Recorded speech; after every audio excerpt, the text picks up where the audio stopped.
بسم اللہ الرحمن الرحیم۔ دعا مانگنے کا صحیح طریقہ کیا ہے؟ جب اللہ تعالیٰ نے دعا کی قبولیت کا وعدہ کیا ہے تو پھر ہماری دعائیں قبول کیوں نہیں ہوتی؟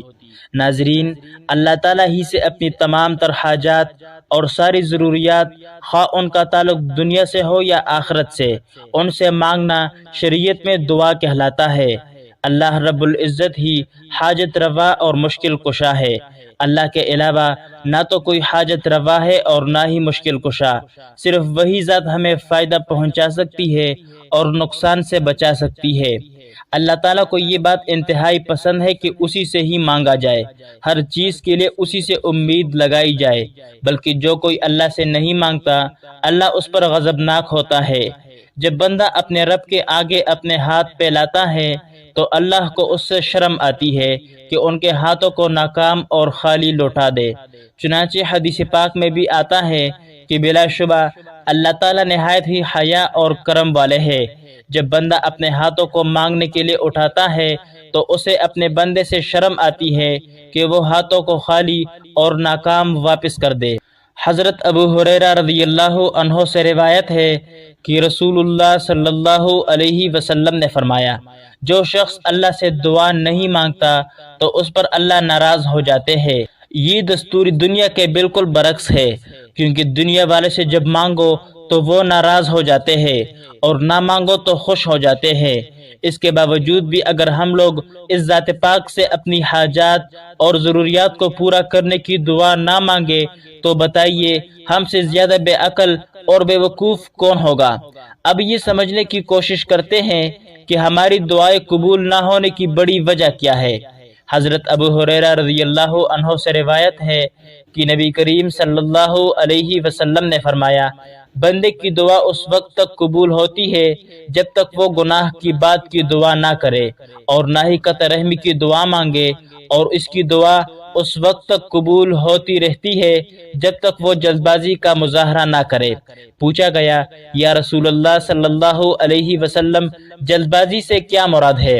آپ صلی اللہ علیہ وسلم نے فرمایا کہ بندے کا اس طرح کہنا کہ میں نے تو دعا مانگی، وہ فوراً قبول نہ ہوئی، تو پھر میں نے دعا مانگی لیکن وہ بھی قبول نہیں ہوئی، پھر وہ دل برداشتہ ہو کر دعا کو چھوڑ دے۔ حضرت ابو ہریرہ رضی اللہ عنہ سے روایت ہے کہ رسول اللہ صلی اللہ علیہ وسلم نے فرمایا، اللہ سے دعا مانگو تو اس کے قبول ہونے کا یقین رکھو۔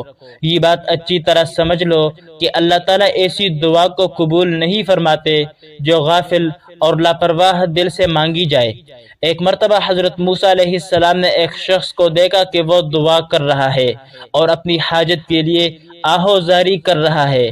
حضرت موسیٰ علیہ السلام نے اسے دیکھ کر عرض کیا، یا رب، اگر اس کی حاجت کو پورا کرنا میرے ہاتھ میں ہوتا تو میں اسے ضرور پورا کرتا۔ اللہ کریم نے حضرت موسیٰ علیہ السلام کی طرف وحی بھیجی اور فرمایا، اے موسیٰ، اس کے پاس بکریاں ہے اور اس کا دل ان بکریوں کی طرف مشغول ہے۔ میں ایسے بندے کی دعا قبول نہیں کرتا جو دعا تو مجھ سے مانگ رہا ہو لیکن دل میرے غیر کی طرف ہو۔ حضرت موسیٰ علیہ السلام نے اس شخص کو بتایا تو اس شخص نے غیر کی طرف توجہ کو ختم کر دی اور خاص توجہ کے ساتھ اللہ سے مانگنے لگا، تو اللہ کریم نے اس وقت اس کی حاجت کو پورا کر دیا۔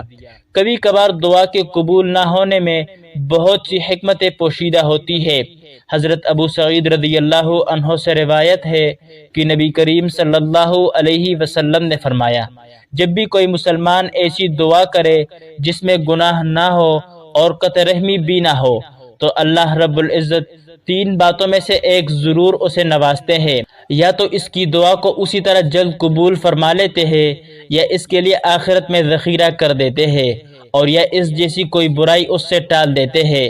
صحابہ کرام نے عرض کیا، پھر تو ہم کثرت کے ساتھ دعا مانگا کریں گے۔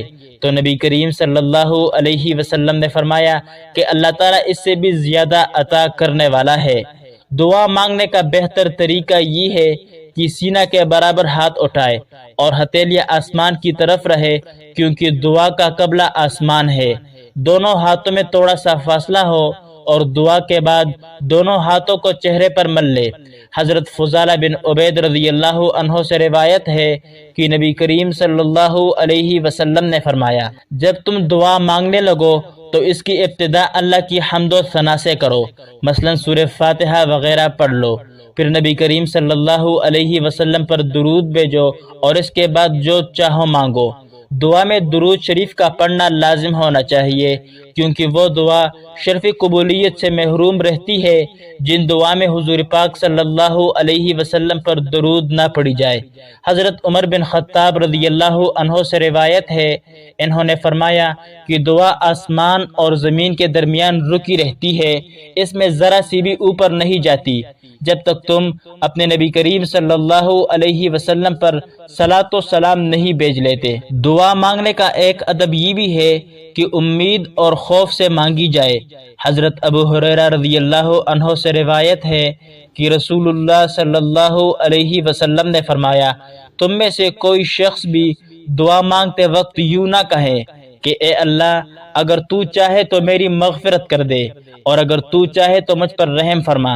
دعا مانگتے ہوئے اپنے ہاتھوں کو اٹھایا کرو، جیسے کسی سے کچھ لینے کا منتظر فقیر اور لاچار شخص اپنے دونوں ہاتھوں کو اٹھا کر رکھتا ہے، اور پھر جب تم دعا مانگ لو تو آخر میں حضور پاک صلی اللہ علیہ وسلم پر درود پڑھو اور پھر اپنے چہرے پر ہاتھ پھیر لو۔